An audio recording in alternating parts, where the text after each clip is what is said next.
995 will be our first song this evening. 995. It came upon a midnight clear, that glorious song of old, from angels ending near the earth, to touch their hearts of gold. Peace on the earth, goodwill to men, from hands of grace. The world in solemn stillness lay, to hear the angels sing. Still through the cloven skies they come, with peaceful wings unfurled, and still and ever o'er its babel sounds the blessed angels sing. The woes of sin and strife the world has suffered long, beneath the angels' train have rolled 2,000 years of wrong. And men at war with men hear not the love song which they bring. Oh, hush the noisy men of strife, and hear the angels sing. For lo, the days are hasting on, like prophecy of old, when with the ever-circling years shall come the time foretold, when the whole heaven and earth shall own the Prince of Peace their King, and the whole world send back the song which now the angels sing. 998.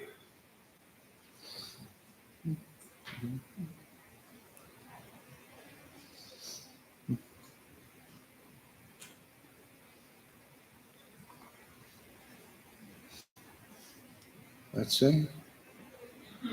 What child is this who lay to rest on Mary's lap is sleep? Whom angels greet and anthems sweet, while shepherds sleep. This is Christ the King, whom shepherds guard and angels sing. Haste, haste to bring him on, the babe, the Son of Mary.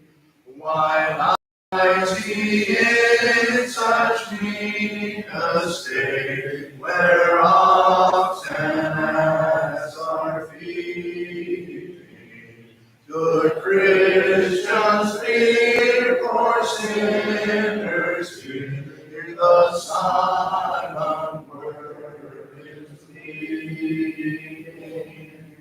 This is Christ the King, whom shepherds guard and angels sing.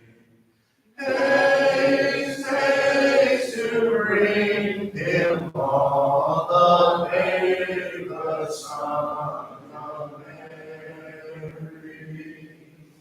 So bring him incense, gold, and myrrh, come peasant king to own him. The King of Kings salvation brings, let us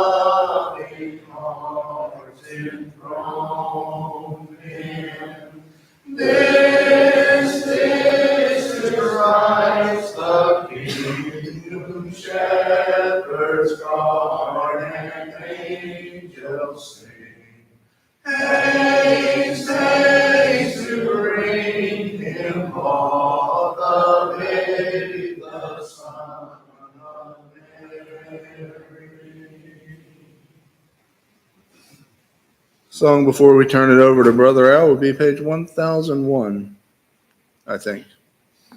I don't remember what I picked. 1001. I guess I did remember what I picked. Hark the herald angels sing, glory to the newborn King. Peace on earth and mercy mild, God and sinners reconciled. Joyful ye nations cry, join the triumph of the sky. With angelic hosts proclaim, Christ is born in Bethlehem. Hark the herald angels sing, glory to the newborn King. Christ on high is heaven Lord, Christ the everlasting Lord. Late in time, behold him come, offspring of the Virgin's womb. Veiled in flesh, the Godhead seen, hailed incarnate deity. Pleased again with men to dwell, Jesus our Emmanuel. Hark the herald angels sing, glory to the newborn King. Hail the heaven-born Prince of Peace, hail the Son of Righteousness. Light and life to all he brings, raised with healing in his wings. Mighty lays his glory by, born that men grow ornate high, born to raise the sons of earth, born to give them second birth. Hark the herald angels sing, glory to the newborn King.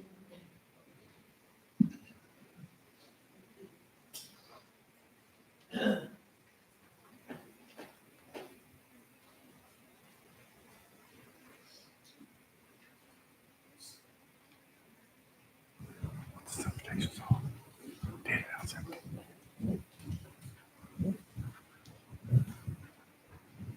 What's your invitation song? Number? Did you announce it? He couldn't remember it. Okay. Well, that's why I was asking, because I didn't hear you announce it. So 905 would be the invitation song. So you're a little young to be having these memory problems that us other people have. Your family's in for a real treat. So Joey did ask me, and I did say the Bible. And then I said the rich fool. It kind of made me think, Joey this morning alluded to a text, and I think it fits in at the proper time, so we'll throw it in there. Because we get into a snare sometimes. This life we live, and we get tied into working and things and providing for our families, but sometimes we get our priorities messed up. And that's what Jesus is addressing. He really, this point.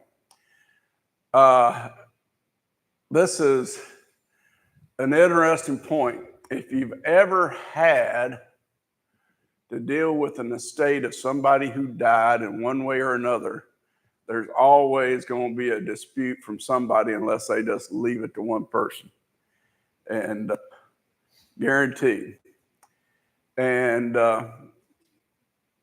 you know,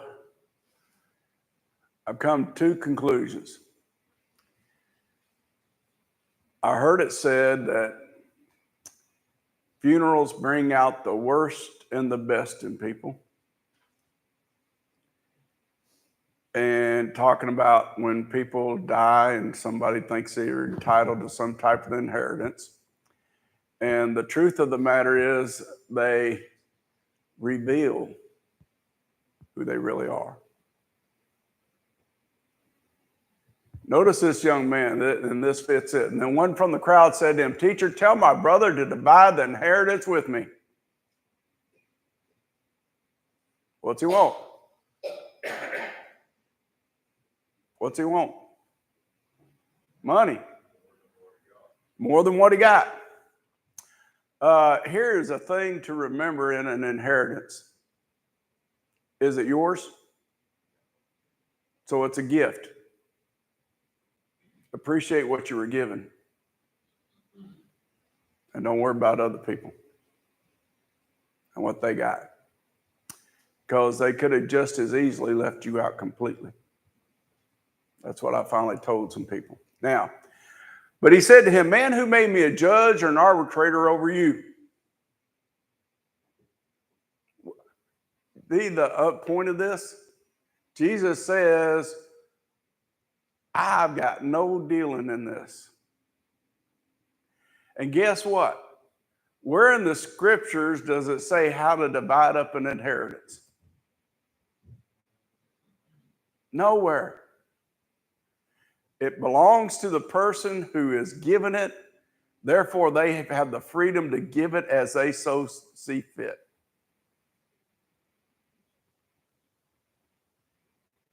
Now, there are traditions we'll find, but nowhere does God say this is the way you ought to do it.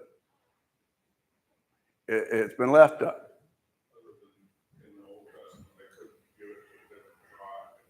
Right. Well, that was the land.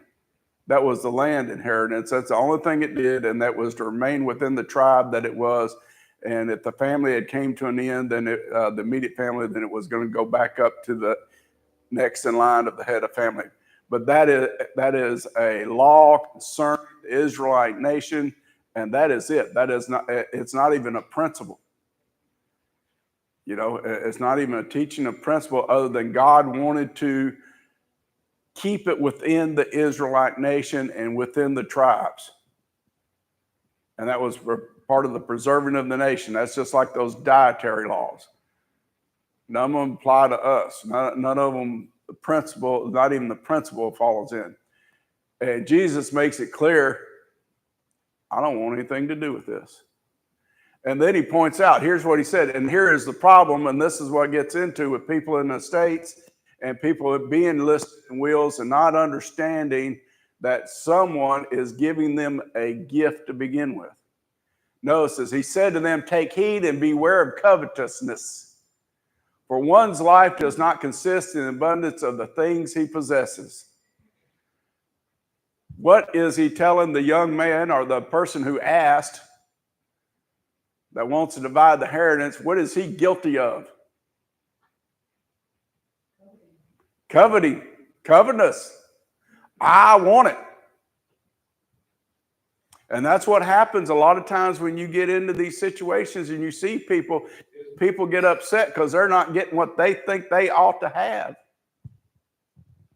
And I think it's something that we need to understand that Jesus tells about it. I truly have decided it needs to be treated as a gift. Someone cared about you enough to give you a gift. Appreciate it and move on. And if they didn't, appreciate the fact you don't have to deal with it. And don't ever volunteer to be an executor of an estate. That's Al Woodard's advice. Definitely have to be drafted for that.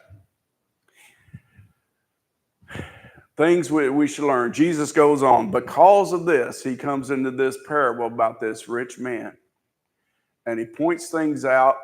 And I put it life's above a vapor because that is the thing, one thing we need to concern ourselves with and we need to realize.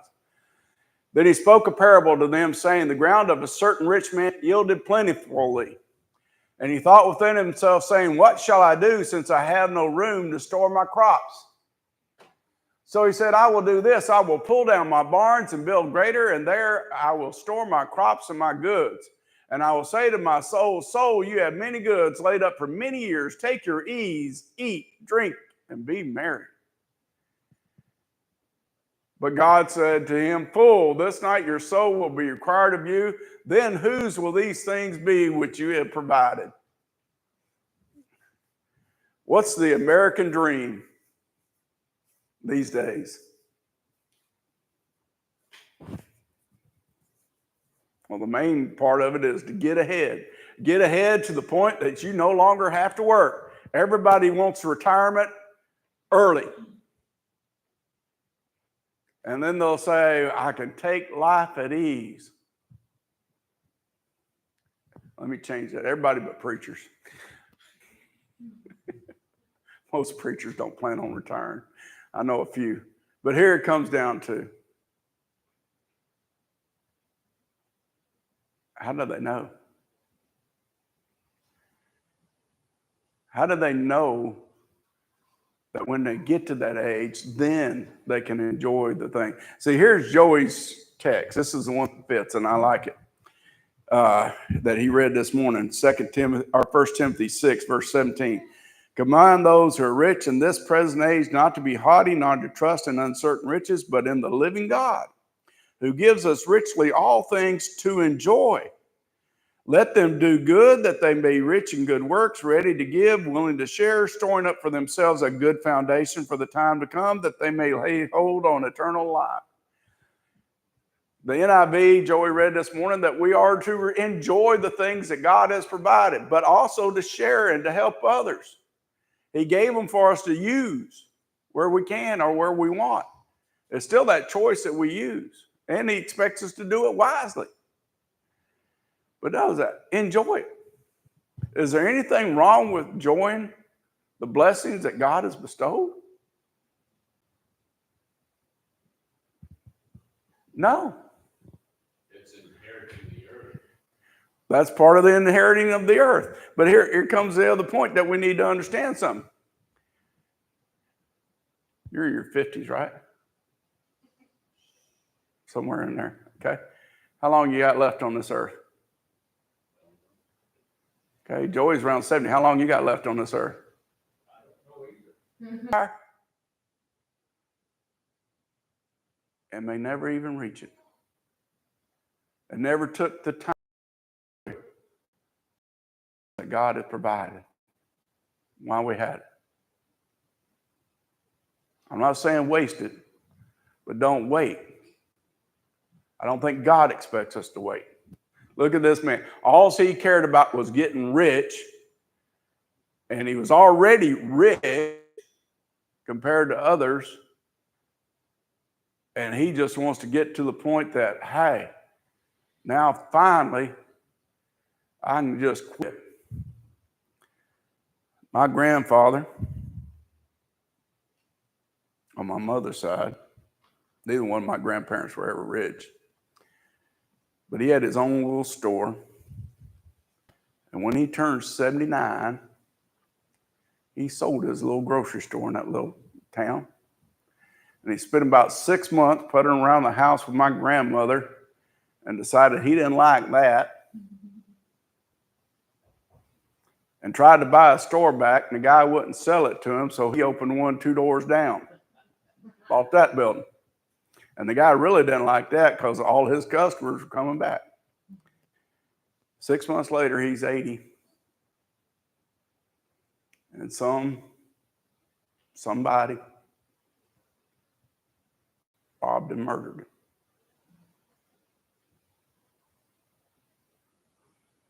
He wasn't the kind of man that was striving to accumulate things to sit back and enjoy them. They're living. He provided a living for him and my grandmother all their life. Raised his 5 kids. Never reached a retirement age. And when he did take a retirement, look how long it lasted. We have to remember that. Because this life, that's exactly what it is.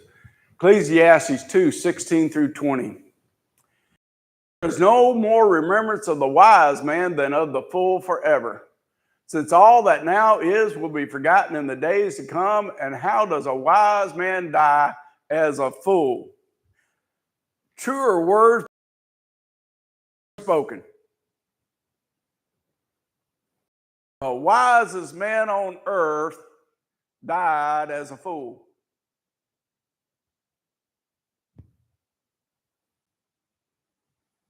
Did he not?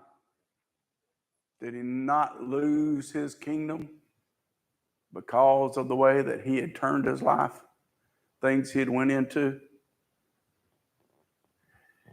Therefore, I hated life because the work that was done under the sun was distressing to me, for all is vanity and grasping for the wind. Then I hated all my labor in which I had toiled under the sun, because I must leave it to a man who will come after me. And who knows whether he'll be wise or a fool? Yet he will rule over all my labor in which I toiled, in which I have shown myself wise under the sun. This is also his vanity. Therefore I turned my heart and despaired of all the labor in which I had toiled under the sun. John Solomon said, all the things I've done in this life concerning this life were vain. Because what happens to them when I'm gone? Somebody else owns them the next day or at some point. And what are they going to do with it? Look at what Rehoboam did with the kingdom that Solomon had built. Within months, it was split in half. Well, you could be a well-traveled, well-educated, well-cultured, but you just be an enlightened fool after it all. That's right. He's just an enlightened fool. Because what does this life really matter? The things we do. It's like I was talking to someone last night or yesterday about their dad, who I know in Georgia, that is undergoing cancer treatments. And he's like, I just want him just to take life easy and enjoy it. He's got the money. And I said, I understand everything you're saying, but your dad ain't worried about that. Because that's exactly what he said. He told his sons, I'm ready to leave this world. My biggest concern is how it affects you and your children. That's the way every Christian thought should be. Get myself ready to leave this world, and my only worry should be, what's going to happen to the family I leave behind? Are they going to live faithfully? That's the concern. For we know not. Notice, James says, come now, you say today or tomorrow we'll go to such and such a city, spend a year there, buy and sell and make a profit. Whereas you do not know what will happen tomorrow, for what is your life? It is even a vapor that appears for a little time and then vanishes away. Instead, you ought to say, if the Lord wills, we shall live and do this or that. But now you boast in your arrogance. All such boasting is evil. Therefore, for him who knows to do good and does not do it, to him it is sin. Did you pick up on what James just said was a sin?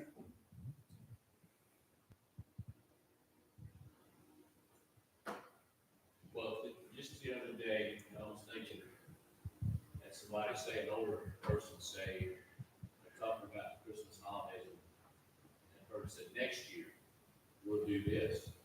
And I'm thinking, If the Lord's willing. The rest of this day, I didn't say anything, but that person knows better. You know, we do that, and I don't say we have to verbally say it, but it should be in our thought, in our mind, that if it is the Lord's will that we remain upon this earth and things go as we plan, here's what we do. That's what James just said was a sin. If you're not putting your trust in the Lord's will on what things and your plans you make and everything and confirm it with him, it's sinning. Is that not doing good? Putting your trust in the Lord and his will? That this life will carry on and the plans we make, that the Lord will bring them to happen? We ought to even be praying about them. Him that knows to do good and does not do it, to him it is sin. It is a good thing. It is what we ought to be doing, is put our trust in the Lord and his will. We don't have to verbalize it every time, but it has to be in our heart.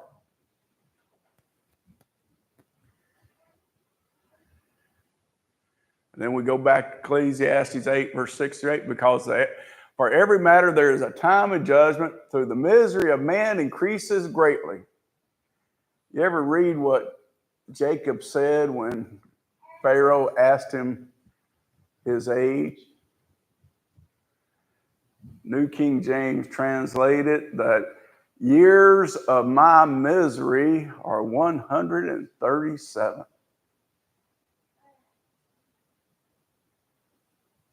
He said, my life has just been miserable. And this man had just regained the son that he lost. And that's what it's saying here, misery. Life, the longer life lasts, the more likelihood that there's going to be misery in it. Now notice, for he does not know what will happen, so who can tell him when it will occur? No one has power over the spirit to retain the spirit, and no one has power in the day of death. There is no release from that war, and wickedness will not deliver those who are given to it.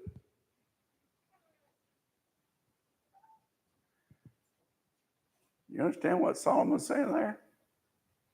What does that mean?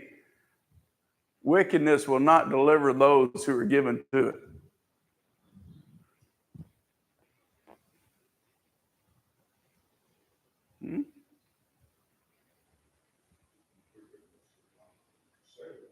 Wickedness is not going to save you. Go back up there in verse 6.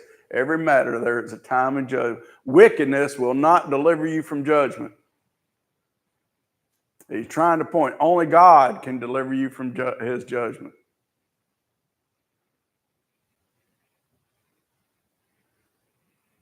And it's inevitable.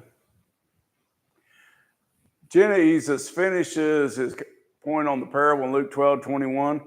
So is he who lays up treasure for himself and is not rich toward God. What was the last thing God said to that rich man? When he was planting all the barns? Your riches perish with you. What did he call him? Fool. Fool. So that's what Jesus said. He who lays up treasure for himself and is not rich toward God is a fool, just as this man was. He's being foolish. What happens when this life is over? Job had probably the best summary of life that there is. Naked I came into this world, and naked I will leave. What you going to take with you? There's only one thing you take with you. Okay, your soul. But what does that soul rest on?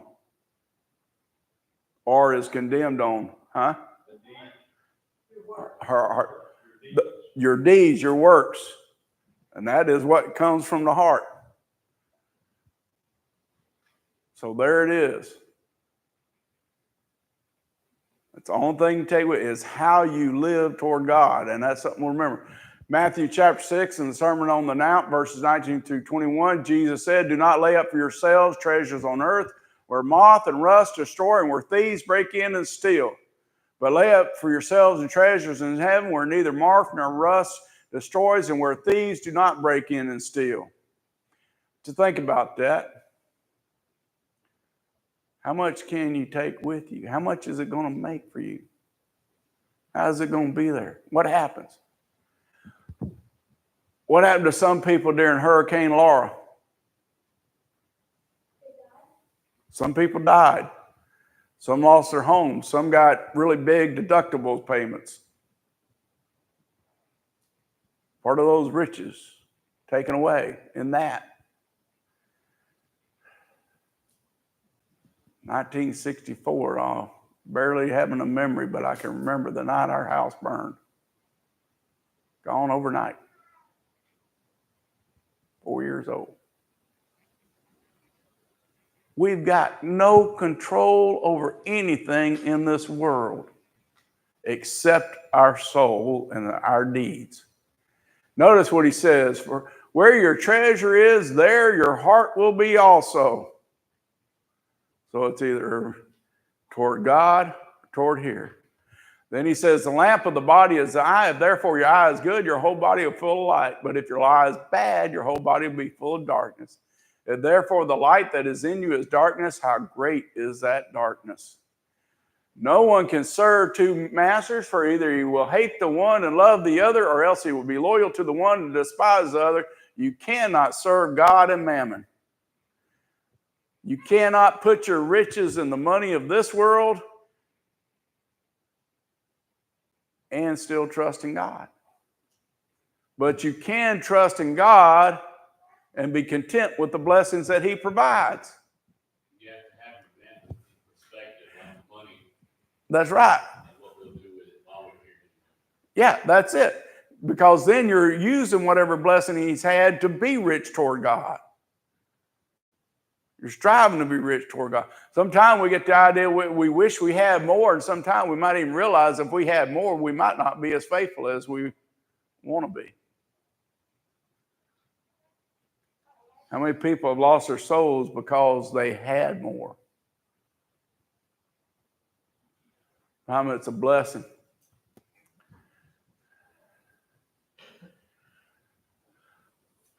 So where is life? See, here's the thing we need to realize. Death is in putting our trust in the riches of this world. Putting our labors in the things of this world. To where all we care about, we make them our priority. That only can lead to death. So we want to lead to life. Notice Ecclesiastes 3:10-15. I have seen the God-given task with which the sons of men are to be occupied. He has made everything beautiful in its time.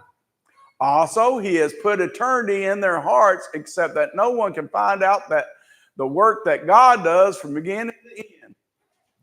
There's an interesting thing Solomon said. He's put eternity in the hearts of men. I jokingly said about Ray having the fountain of youth. Remember the guy that searched for the fountain of youth? Pretty famous in Florida. Ponce de Leon. That's all he wanted. That's all he cared about was having life, eternal life on earth. See, even the atheist has an innate desire to keep living. When he gets up to the retirement age, and you get to that mountain, there's nothing left. The idea really is you can go higher.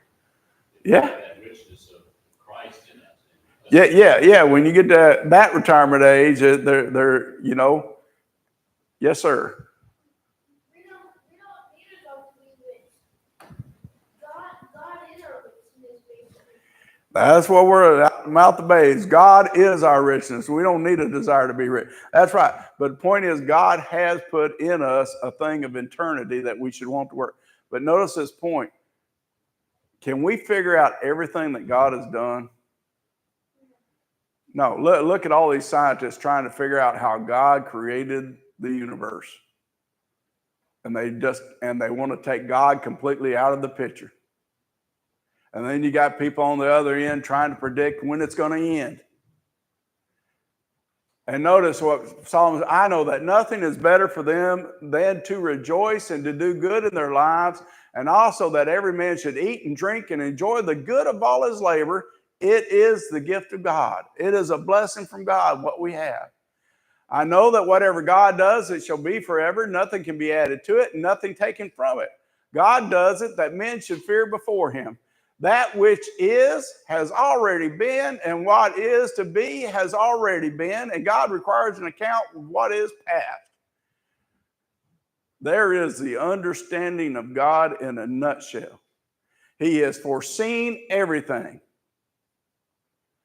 So in God's mind, what is happening right now has already happened. What is going to happen in our future has already happened because God has foreseen it.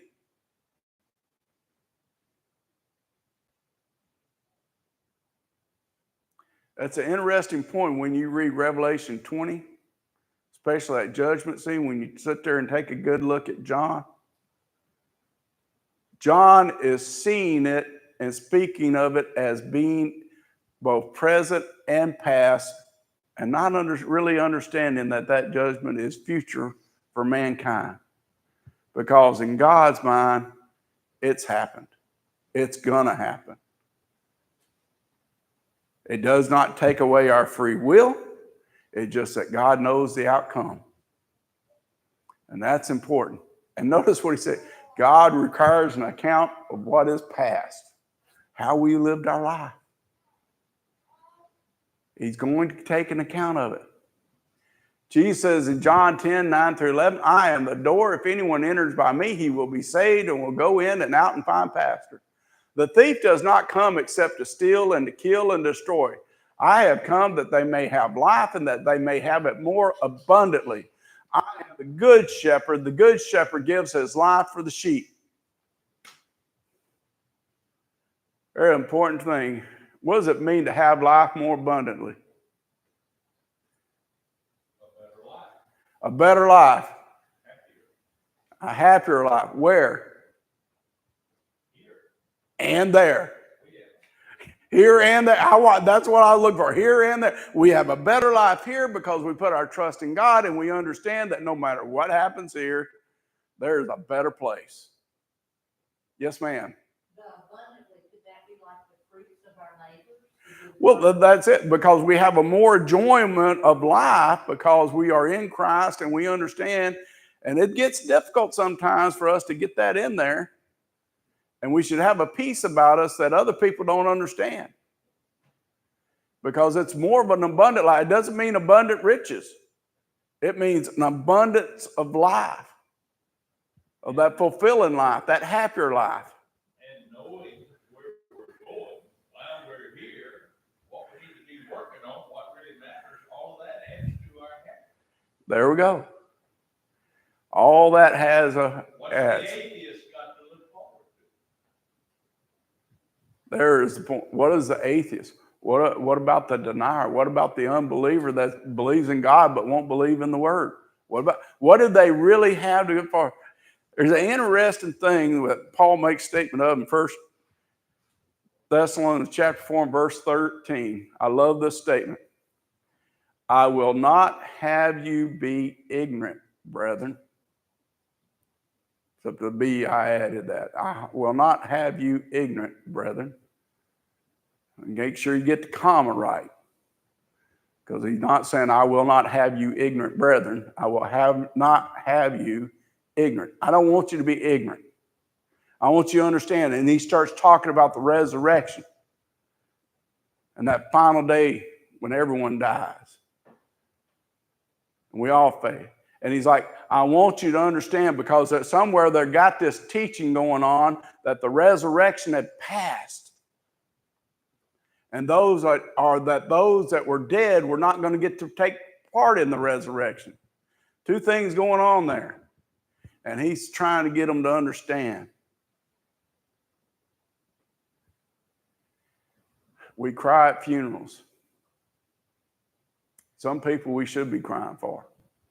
We don't know necessarily. Then there's others that we ought to. We're not really crying that they've died. We're crying that we don't have them here with us anymore. Because in reality, we know they've gone to that waiting place. And if they've lived faithful, their point. If they took that life in the hand, abundant life, they're going to have an abundance of life for all eternity. And that's important. So Solomon comes to this area. Ecclesiastes 12:8-14. Vanities of vanity, says the preacher. All is vanity. What he's saying is everything that you could do in this life, everything you could focus this life on, and what this life itself provides is vain. You know, somebody accused me of using a flat iron on my hair. That's how I got this mark. It was a joke. Yeah, and I made the comment, if I was that vain, I'd either have hair transplants or a toupee. But guess what? I'm just vain enough that I keep trying to comb what I got. Okay, that's assaulting my vanity. I have to get up every morning and look at this face, and I understand that God says you are not a person of desirability in looks. Like when I first interviewed with Paul, Don, and Ray, and they were saying we do live stream. I said, y'all, and they hadn't ever seen me. I said, y'all do understand I have a face for radio. Okay.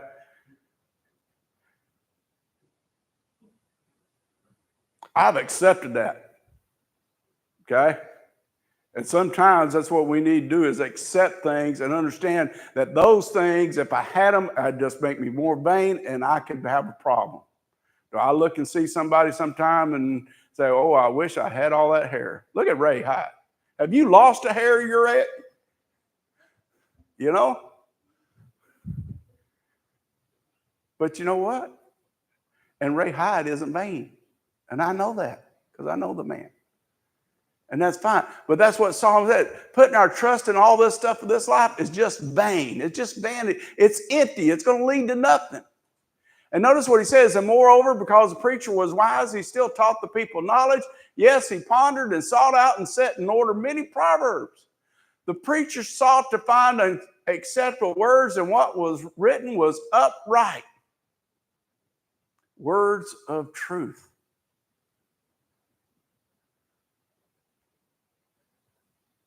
He says, understand this book is a word of truth. It's to point out to you the meaning of life, the purpose of it.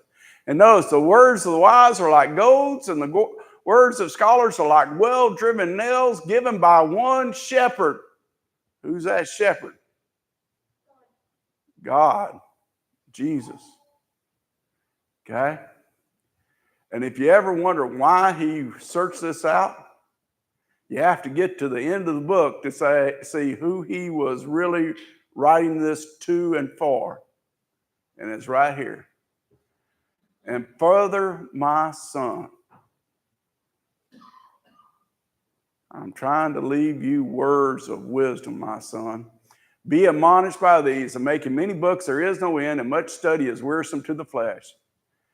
Let us hear the conclusion of the whole matter. Fear God and keep his commandment. If this is man's all, for God will bring every work into judgment, including every secret thing, whether good or evil.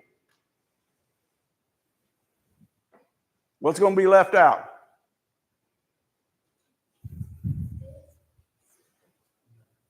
Nothing.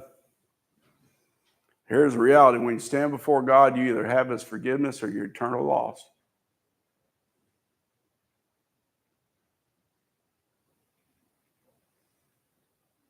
So Solomon's conclusion is, don't worry about the things of this life. Worry about God and keeping his commandments, because that is what's going to matter. And so we're going to conclude with this question. What profit is it to a man if he gains the whole world and is himself destroyed or lost? What profit is it, having lived this life, gained everything you could gain, if you lose your soul? It's better to live this life with nothing. Ron talked this morning about, out in the foyer, about Jesus saying, if your hand offends you, cut it off. If your eye offends you, pluck it out. Better to enter the kingdom of heaven maimed or blind than be lost for all eternity. Whatever you got to get rid of it. What good is it to have both eyes, both hands, all the wealth of the world, to live to be 900 years old if it costs you your soul?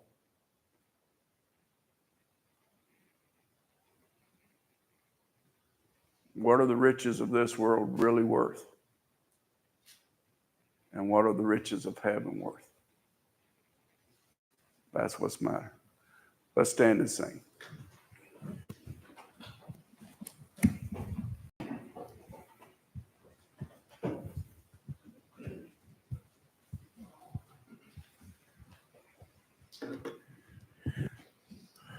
Yield not to temptation, for yielding is sin. Each victory will help you some other to win. Fight manfully onward, dark actions subdue. Look ever to Jesus. He'll carry you through. Ask the Savior to help you, comfort, strengthen, and keep you. He is willing to aid you. He will carry you through. Thank you, everyone, for being here this evening. If there is nothing else, I'd like to ask Brother Don if he would close the prayer. Your right, Father, we thank you so very much for this evening service.